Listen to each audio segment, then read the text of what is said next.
असुर जो थी उथा उथा मां तीजरी थी रखा अख भर के दिल भर के नींद न अचे त छा चइजे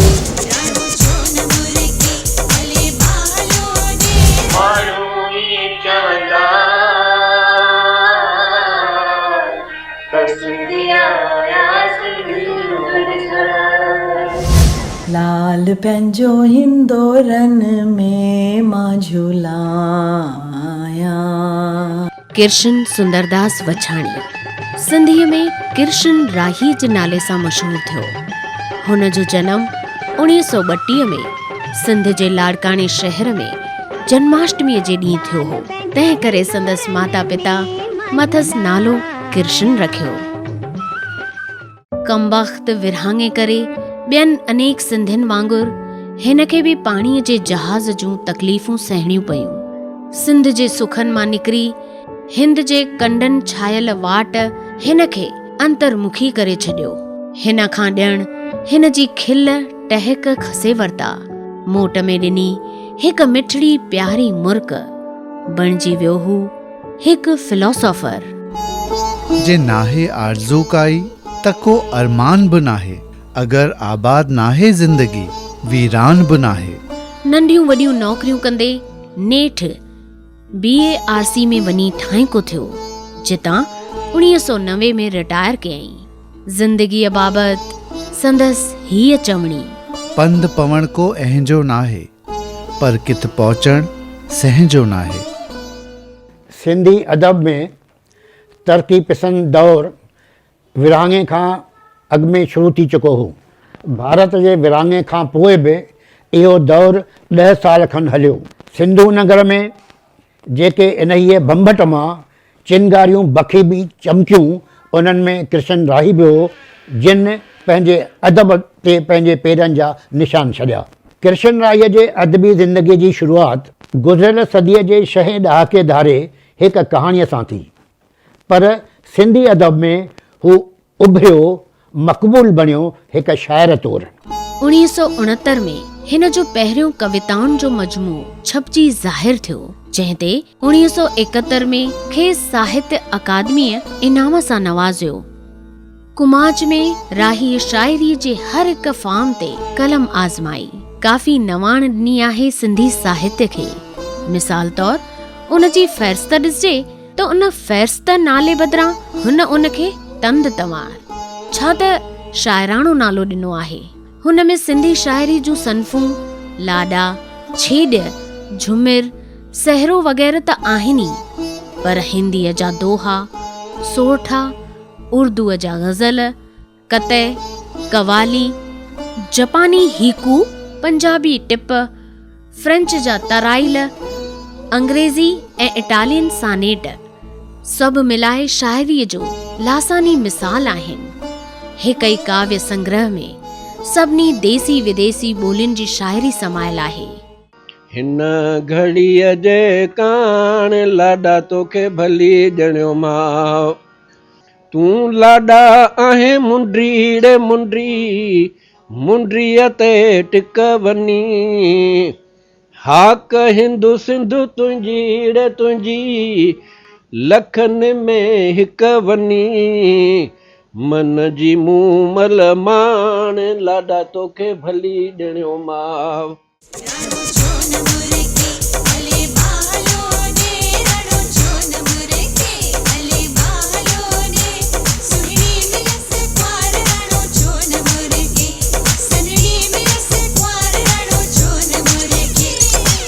किरशन राहीअ जूं शाइ थियल रचनाऊं आहिनि लुड़क ऐं मुर्क 1956, कुमाच 1969, वसण संधा वेस 1987, वर्क सब वीचार 2003, पेही वियो परलाव सन 2009 में शाइरी मजमू बि शाइ थियल आहे।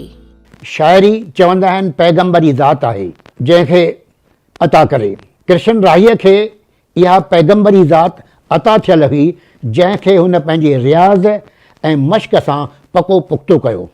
चवंदा आहिनि शाइर प्यारो सभ जो जंहिंखे ख़ुदा करे, कविता आहे ॾात रब जी जंहिंखे अता करे। श्री लेखराज अज़ीज़ पंहिंजे तनक़ीदी किताब गुल व खार में सभिनी सिंधी शाइरनि जे शाइरीअ मां खार याने कंडा कढी पधरा कया, पर शाइर कृष्ण राहीअ जी शाइरीअ में हुनखे को खार नज़र न आयो। अॼु मां तव्हांखे थोरियूं घणियूं ॻाल्हियूं मुंहिंजे डैडी कृष्ण राही जे बारे में ॿुधायां थी। हिकु ॻाल्हि जेका मूंखे डैडी जे बारे में हमेशह यादि ईंदी आहे उहा इहा कि डैडी खे ॻाढ़नि गुलनि जो ॾाढो शौक़ु हुयो। पर कहिड़ा ॻाढ़ा गुल? गुलाब जा।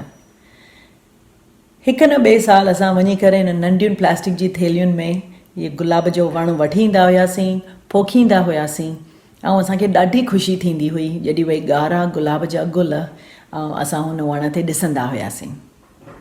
जॾहिं डैडी अचानक गुज़ारे विया, मूंखे ईअं लॻो भई मां अहिड़ी काई शइ कयां जंहिंसां मूंखे डैडी जी यादि मूं में ज़िंदा रहे, पर काई अहिड़ी शइ हुजे जेका पाण बि जीवित हुजे, जंहिंखे पाण में बि जान हुजे। ऐं पोइ मुंहिंजे बाग़ में मां हिकु ॻाढ़ो गुलनि जो वणु पोखियो ऐं हाणे जॾहिं बि मां उहे गुल उन वण ते ॾिसंदी आहियां मूंखे ॾाढी ख़ुशी थींदी आहे। ऐं मां ईअं सोचींदी आहियां भई जिते बि डैडी हुजनि ख़ुशि हुजनि। ॿी हिकु ॻाल्हि जेका मूंखे डैडी जे बारे में यादि ईंदी आहे, ही मुंहिंजो डैड मुंहिंजो कवि। ऐं डैडी जॾहिं मुंहिंजो भाउ ॼायो हुयो, डैडीअ हिकु लोरी लिखी हुई ऐं मुंहिंजा जॾहिं ॿार ॼाया हुया त मां मुंहिंजे ॿारनि खे इहा लोरी ॻाए ॿुधाईंदी हुयसि।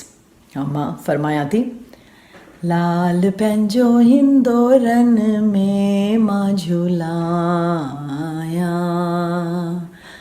लाल हिंदोरनि में मां झूलायां, लोरी ॻायां, लोरी ॻायां, लाल पंहिंजो हिंदोरनि में मां झूलायां।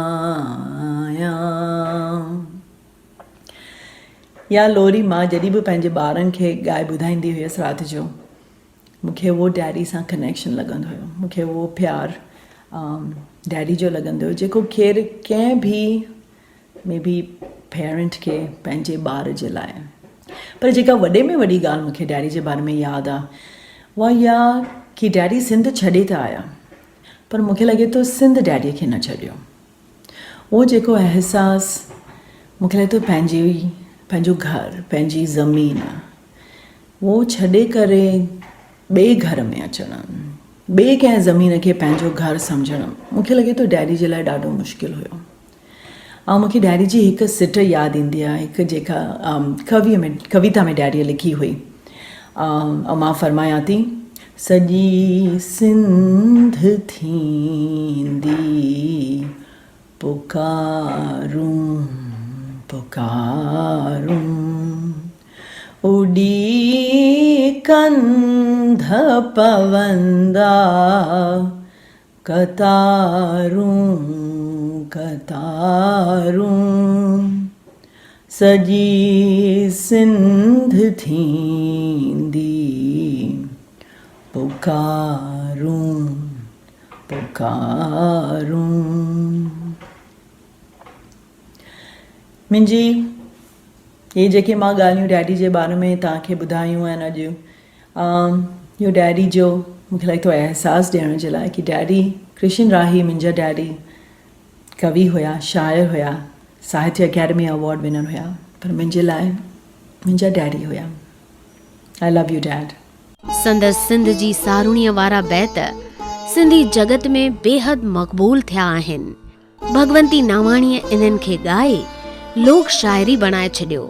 भगवंती नावाणी जॾहिं कृष्ण राहीअ जो सिंध ऐं सिंधी ॻाईंदी हुई त ॿुधंदड़ बुत बणिजी वेंदा हुआ। कविता जो असर ऐं भगवंतीअ जे आवाज़ जी पकड़ माण्हुनि खां सियाटा कढाए छॾींदी हुई। हर को मंत्र मुग्ध थी वेंदो हो।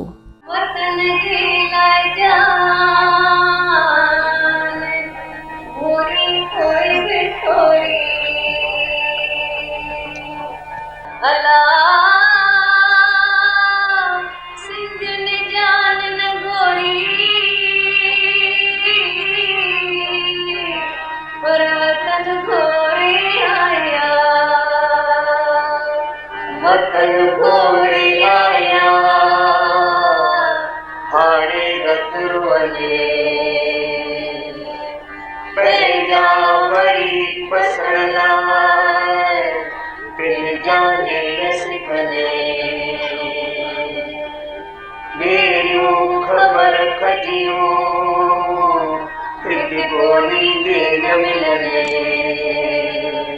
अला श्री छा जन सिंध जेके हिते जमिया सेब सिंधी सॾबा सिंधी थी सिंध खे ॾिसण को सिकंदा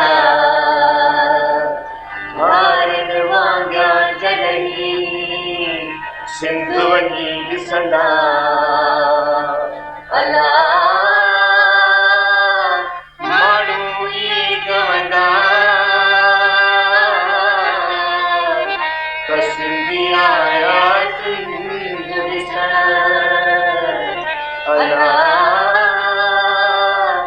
माण्हू इहे चवंदा त सिंधी आया सिंध ॾिसण। राहीअ जा गीत गज़ल भगवंती नावाणीअ, आशा हरगुनाणी, काजल चंदीरामाणी, घनश्याम वासवाणीअ, मुकेश ऐं मनाडे जा ॻायल आहिनि। असुर जो थी उथां उथां मां तीजरी थी रखां असुर जो थी उथां उथां मां तीजरी थी रखां सुहागणनि जा सुहाग जीअं ख्वारनि खे वर सुठा मिलनि सुहागणनि जा सुहाग जीअं ख्वारनि खे वर सुठा मिलनि मेहंदीअ सां हथ रंगिया रंगिया मां तीजरी थी रखां असुर जो थी उथां उथां मां तीजरी थी रखां। राहीअ जे शाइरीअ में हिकु आशिक जी आशिकी हीअं ज़ाहिर थी आहे। तुंहिंजे अखियुनि जहिड़ो को मैखानो न हो मुंहिंजी दिलि जहिड़ो को पैमानो न हो। शाइर ख्वाबनि जी दुनिया मां निकिरी जॾहिं हक़ीक़त जी ज़मीन ते लही आयो त हक़ीक़त काफ़ी निराश कंदड़ लॻसि। इश्क प्यार मोहब्बत जो पर्दो हटियो त शाइर खे लॻो तूं ऐं मां जीअण जी जंग लड़ंदे पंहिंजे घर में कैदी थी वियासीं ज़िंदगीअ जी ज़रूरतुनि जी क़ीमत चुकाईंदे दाल रोटी थी वियासीं।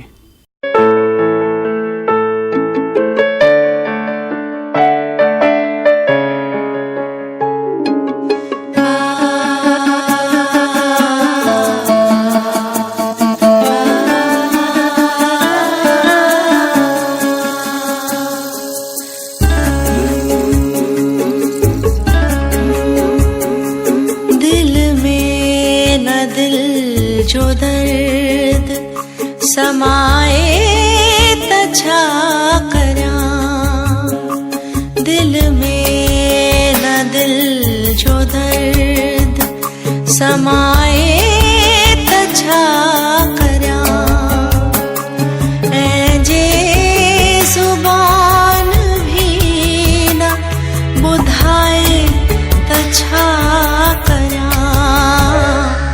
दिल में न दिल जो दर्द समाए त छा करियां।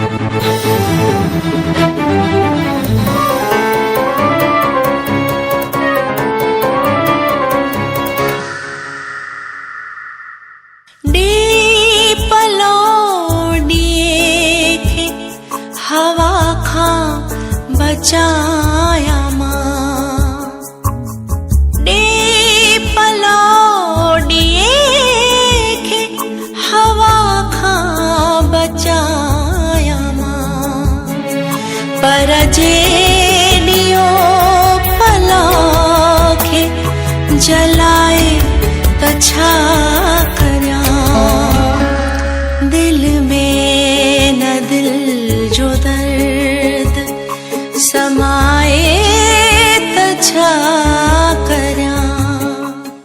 नकली शान फिल्म जा गीत राही जा लिखियल आहिनि।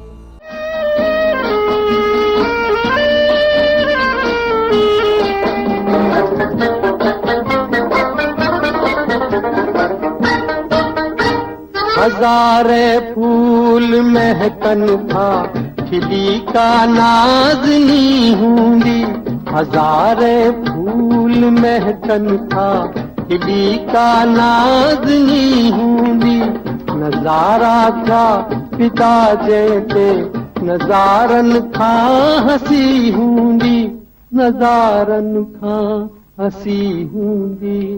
कोई करण चाहे त करे दीदार इन्हीं खे चइबो आहे, अख फरके हल्के निखरके नींद न अचे त छा चइजे। भारत जे विरहाङे खां पोइ सवें कविताऊं लिखियूं वयूं, हज़ारें गज़ल चया विया, जिन में शाइरनि सिंध खे यादि कयो आहे, सिंध जे हयातीअ जो अहवालु कयो आहे। कृष्ण राहीअ जी कविता विरहाङो जारी आहे, कोट करण जहिड़ी आहे। तारीख़ जो ही कहिड़ो मज़ाक़ आहे। सिंध सिंधी हथरादू विरहाङे सां धरतीअ खां धार, वतन खां बेवतन थी विया। कंहिं कोन ॼातो हो इन हिक विरहाङे में सिंधियुनि जा केई विरहाङा समायल हुआ। धर्म ऐं मज़हब जो विरहाङो, क़ौम ऐं क़ौमियत जो विरहाङो, ॿोली ऐं तइलीम जो विरहाङो, साहित्य ऐं तहज़ीब जो विरहाङो, सिंधी हिंदू हिंदुस्तानी, सिंधी हिंदू पाकिस्तानी। असां सिंधी सिंध में धरतीअ धिकाणा, हिंद में धरतीअ लाइ दर बदर। असांजो मुल्क हिकिड़ो आहे, वतन ॿियो आहे। जो मुल्क आहे सो वतन नाहे, जो वतन आहे सो मुल्क नाहे। असांजो विरहाङो जारी आहे। राहीअ खे महाराष्ट्र गौरव पुरस्कार, मरकज़ी साहित्य अकेडमी, राष्ट्रीय सिंधी ॿोली ऐं विकास परिषद ऐं माली कल्चरल अकेडमीअ पारां अवॉर्डनि सां नवाज़ियो वियो आहे।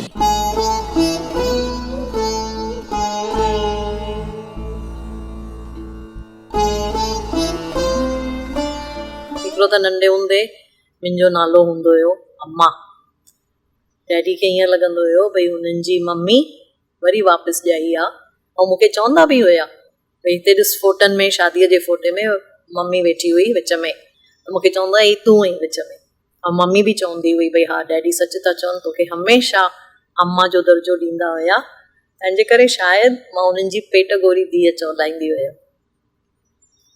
ॿी ॻाल्हि जेका डैडी जी मूंखे चङी तरह सां यादि अचे थी, असांजे संडे जे ॾींहं में मटन ठहंदो हुयो, ऐं उहो डैडीअ जी स्पेशलिटी हुई। असां नंढड़ा ॿार हुयासीं त असांखे वठी हलंदा हुया, ऐं उनजे मटन दुकान ते वेंदा हुयासीं असां, त असांखे ट्रीट बि मिलंदी हुई भई मां तोखे खट मिठो वठी ॾींदुमि या तोखे रांदीको वठी ॾींदुमि, त असां भॼंदा वेंदा हुआसीं डैडी सां गॾु। ऐं हुते डैडी पंहिंजे चॉइस जूं चापूं, कलेजियूं, जेके बि पीसिस हूंदा हुया पाण चूंडे करे खणंदा हुया, या कीमो वठंदा हुया, ऐं उहो घरु अची करे पाण ई रधींदा हुया। बसर, टमाटो, लहसुन, अदरक जेको बि विझणो हुयो पाण पंहिंजे शौक़ सां ठाहींदा हुया। इवन मूंखे यादि आहे पाया सूप डैडी खे जाम शौक़ु हूंदो हुयो, ऐं मूंखे अञा ताईं कॾहिं कॾहिं सिक थींदी आहे भई पाया सूप पीअण ते दिलि थींदी आहे, छाकाणि त उहे नंढे हूंदे जूं यादगिरियूं जाम ताज़ियूं थी थियूं वञनि। ऐं ॿी हिकु ॻाल्हि जेका मूंखे यादि थी अचे, उहो डैडीअ जो मूंखे एकेडमिक फील्ड में हेल्प करणु, ऐं उहो हुयो मुंहिंजे सोशियोलॉजी जॾहिं मां मास्टर्स पई कयां त हुते उन्हनि मूंखे शाहबानू केस ते, उन महिल शाहबानू जो चङो कॉन्ट्रोवर्सी हुई, उन महिल चङी मदद कई हुई मुंहिंजी, ऐं इहो मूंखे डैडीअ हेल्प कयो हुयो। चङा चर्चा थिया, चङा बहस थिया मायुनि जे दर्जे ते, ऐं वाद विवाद थियो। आख़िर नेठि मुंहिंजो पर्चो ॾाढो सुठो वियो, प्रोफेसर खे बि वणियो, ऐं चयईं हिन तो इन ते चङो सोचे करे जवाबु ॾिनो आहे। त मूंखे इहो इन ॻाल्हि जो ॾाढो फ़ख़ुरु थींदो आहे भई डैडी ऐं मां एॾा पैसा कंदा हुआसीं एकेडमिकली, या जेके बि समाज जा सोशल इशूज़ हूंदा हुया, इहे आहिनि मुंहिंजूं यादगिरियूं डैडी जे लाइ। शाह जे रसाले जे 7 सूरमियुनि मां हुन 6 सूरमियुनि ते लिखी उन जे भावनि खे गहराई ॾिनी आहे। सिंधियुनि जे सैगल C.H. आत्मा हुन जो हिकु गज़ल अंधेरी रात आ, तन्हाई आ ऐं बेकसी आहे, पुरसोज़ आवाज़ में ॻायो आहे। असलुकिन रचनाउनि सां गॾु राहीअ जा 3 तर्जुमा बि क़ाबिले दाद आहिनि। ज्ञानदेव मराठी ज्ञानेश्वरी, तिरुवल्लुवर तमिल तिरुउरल, भीषम साहनी जो हिंदीअ में विरहाङे जे दर्द ते लिखियल तमस। कृष्ण राय सां मुंहिंजी पहिरीं गॾिजाणी 1985 में थी हुई जॾहिं आउं बम्बई वियुसि। वरी 1985 में कृष्ण ऐं माया पहिरियों भेरो सिंध में संदन भाणेजी जी शादीअ में शरीक थियण लाइ आया हुआ ऐं हुननि सॼी सिंध जो टूर कयो हो। 2006 में सिंध जे लेखकनि जो डेलीगेशन वरी ॿीहर इंडिया वियो हो, उन में आउं बि हुउसि। तॾहिं कृष्ण राय सां घणियूं कचहरियूं थियूं हुयूं, पर उनखां पुराणी हिकु ख़ासि यादगार कचहरी जेका कृष्ण राय ऐं ॿियनि दोस्तनि सां थी हुई, सा मूंखां कॾहिं न विसरंदी। 1986 में आउं बम्बई वियो हुउसि। गुरैन सामताणी पंहिंजे फ्लैट ते मुंहिंजी दावत कई हुई। उन दावत में हरी मोटवाणी, कृष्ण राय, लाल पुष्प ऐं गुरैन सामताणीअ सां साहित्य ॻाल्हियुनि ते जेका ॻाल्हि ॿोल थी हुई ऐं कृष्ण राय जंहिं सुहिणे नमूने पंहिंजा वीचार वंडिया हुआ से रिकॉर्ड करण जहिड़ा हुआ, पर अफ़सोस उन वक़्त असां मां कंहिंखे बि ख़्यालु न आयो। 6 अप्रैल 2007 में जॾहिं कृष्ण राय जे लाॾाणे जी ख़बर सिंध में पइजी हुई त समूरा सिंधी लेखक ॾुख में वठिजी विया हुआ। मूं ऐं ॿियनि केतिरनि लेखकनि माया राय खे फ़ोनूं करे साणुसि ॾुख वंडियो हो। सिंधी साहित्य हिकु वॾे शाइर माया राय पंहिंजी ज़िंदगीअ जे महबूब साथी ऐं असां हिकु प्यारो दोस्त विञायो हो, पर कृष्ण राय असांखे सदाईं यादि रहंदो। सिंध मां आयल कमर शहबाज़ माया सां ग़म ख़वारी कंदे पंहिंजे के नोट में कुझु लफ़्ज़ चया हुआ।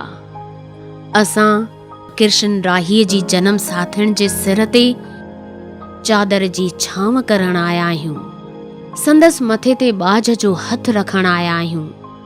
पंहिंजी भेण जे ग़म में हिसेदार थियण आया आहियूं। खेसि ॿुधाइण आया आहियूं त दुख जी हिन घड़ीअ में सरहद पार तुंहिंजा अबाणा तोसां साण आहिनि। तुंहिंजा लखे ऐं करोड़े भाउर ऐं भेनर तोसां दिलि वंडण लाइ आता आहिनि। अकेली नाहीं, राॼनि वारी आहीं, भागनि वारी आहीं, मलीर जी मारोई आहीं, मारुनि जी लॼ आहीं, शर्म, हया, इज़त ऐं गैरत आहीं, नंग आहीं, दंग आहीं। असां ॾांहुं मुहिड़ करे निहार त सही, करोड़े अखियूं पंहिंजे ओसेड़े में पाईंदीअ। जीवन जीअण मरण जी रीत आहे। अॼु हार त सुभाणे जीत आहे। अध सदी 50 साल केॾो लंबो अर्सो थींदो आहे। उन मां 2 साल घटि 48 साल असां मूं ऐं कृष्ण राय गॾिजी गुज़ारिया। बसि हिकु प्यार जे ॾोह जो सहारो हो, जंहिंमें ॿधी असां अॻिते वधी वियासीं। न के अग्नीअ खे साक्षी ॼाणे करे फेरा ॾिनासीं ऐं न के 7 वचन ॾिना या वरितासीं।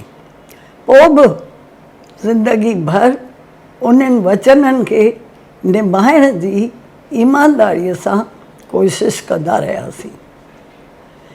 साहित्य जे खेत्र में ॿिन्ही गॾिजी कदम रखियो, पर ज़िंदगीअ में गॾु हलण लाइ बि काफ़ी कशमकश करणी पवंदी आहे।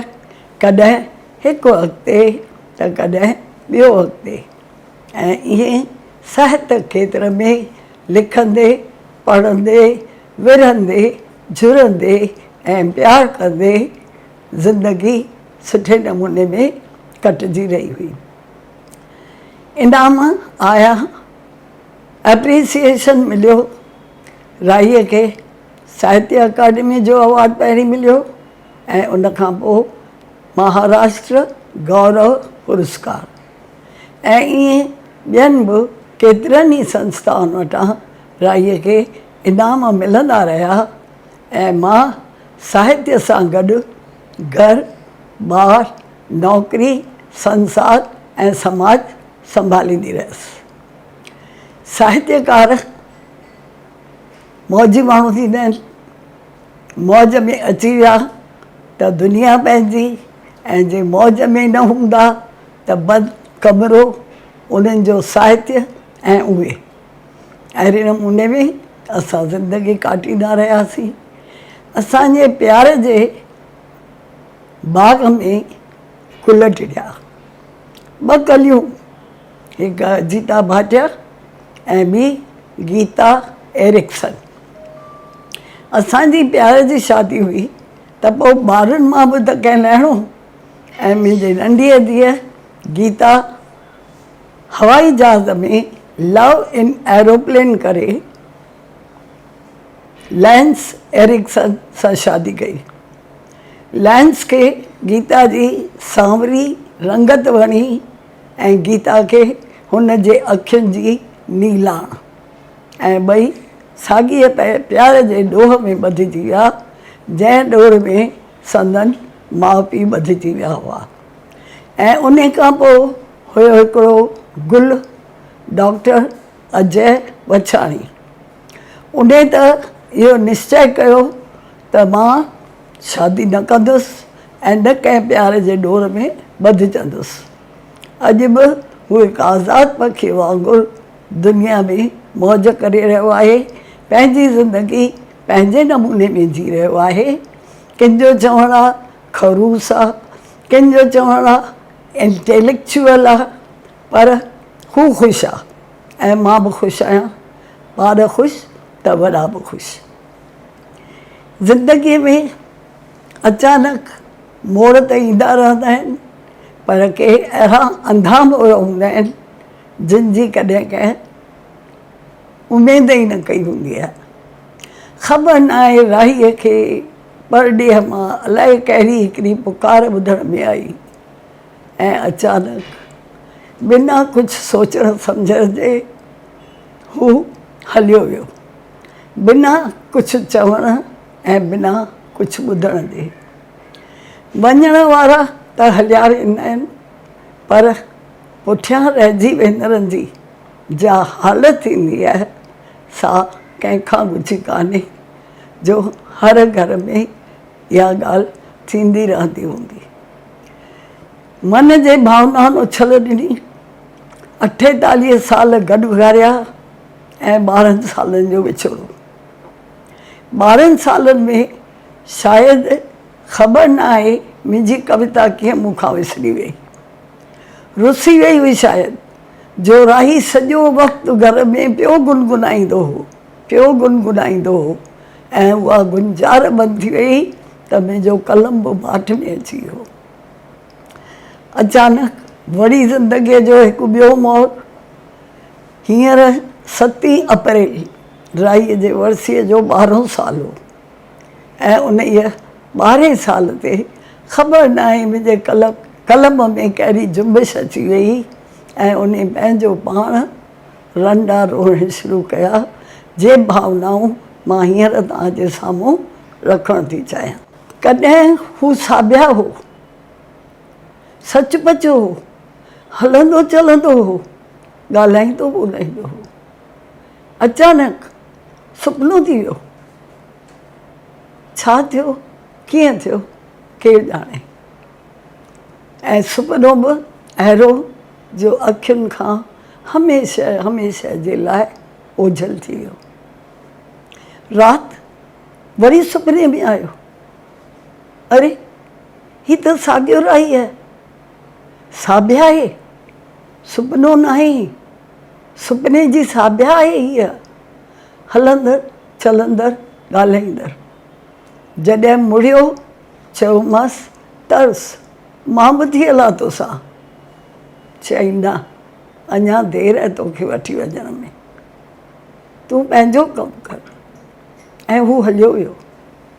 अखि खुली मुंहिंजी पियसि, ॻोल्हियुमि उन साबिया खे जा सुपिनो थी आई हुई, जा कॾहिं सुपिनो थी वई हुई, उहा साबिया जा सुपिनो थी वई।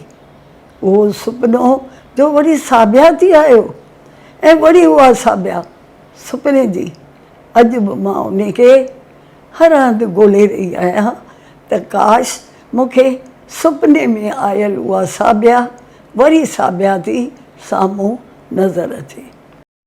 किरशन राहीअ बराबरि तमामु थोरो लिखियो आहे।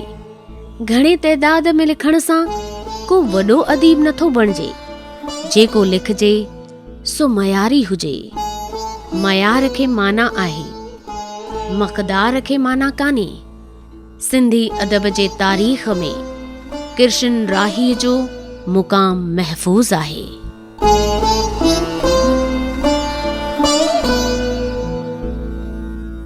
दाइमी दुनिया जे फ़ानी ज़िंदगीअ जो कहिड़ो न सुहिणो हक़ीक़ी रूप पेश कयो आहे सिंधी साहित्य जे अज़ीम शाइर। ज़मीन हूंदी इहा ई ऐं इहो ई आसमान हूंदो, न तूं हूंदे न मां हूंदुसि, मगर पोइ बि जहान हूंदो।